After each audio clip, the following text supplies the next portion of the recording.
గమ్యానికి అనుగుణమైన గమనం ఏదో తెలియని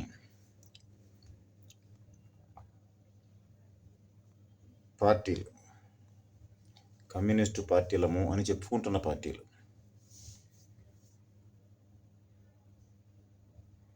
మూకుమ్మడిగా ఏర్పాటు చేసుకున్న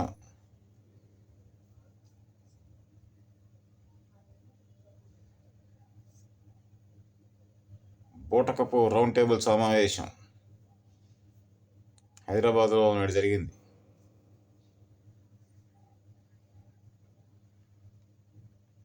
ఏమీ తెలియకపోయినా, అర్థం కాకపోయినా ఆ విషయాన్ని కళ్ళల్లో కనబడనీయకుండా అంతా తెలిసినట్టు, అర్థమైనట్టు నటించే రౌండ్ టేబుల్ సమావేశం, నటించే పార్టీలది. కమ్యూనిస్ట్ ఇండియా వర్ధిల్లేను, కమ్యూనిస్ట్ విప్లవం వర్ధిల్లేను.